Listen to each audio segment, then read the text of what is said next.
But after Xerxes' anger had subsided, he began thinking about Vashti and what she had done, and what he had decreed against her. Let us search the empire to find beautiful young virgins for the king. Let the king appoint agents in each province to bring these beautiful young women into the royal harem at the fortress of Susa. Then the king's personal attendants suggested, "Let us search the empire to find beautiful young virgins for the king." At that time there was a Jewish man in the fortress of Susa whose name was Mordecai, son of Jair.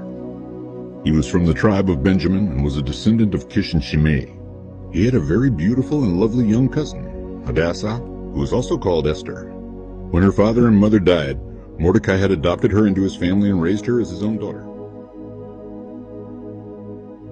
As a result of the king's decree, Esther, along with many other young women, was brought to the king's harem at the fortress of Susa and placed in Heggai's care.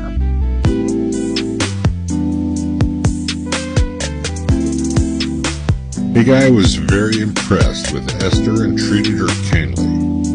He quickly ordered a special menu for her and provided her with beauty treatments. You shall have the finest of everything, young Esther. Esther had not revealed her nationality and family background, because Mordecai had directed her not to do so. Every day Mordecai would take a walk near the courtyard of the harem to find out about Esther and what was happening to her. Before each young woman was taken to the king's bed, she was given the prescribed 12 months of beauty treatments, 6 months with oil of myrrh, followed by 6 months with special perfumes and ointments.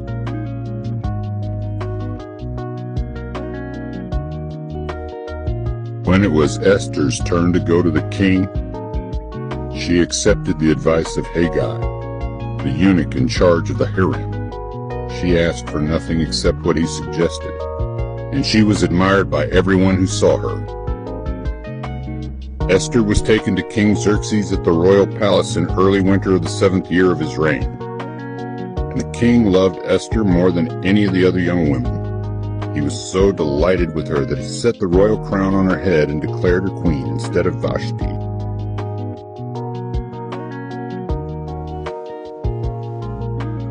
To celebrate the occasion, he gave a great banquet in Esther's honor for all his nobles and officials, declaring a public holiday for the provinces and giving generous gifts to everyone. Mordecai was sitting at the king's gate when Bigthana and Teresh, two of the king's eunuchs who guarded the entrance to the king's private quarters, became angry and plotted to assassinate King Xerxes.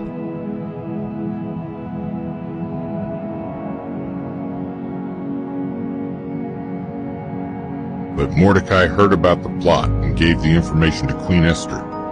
She then told the king about it and gave Mordecai credit for the report. My king, Mordecai has overheard a plot to end your life.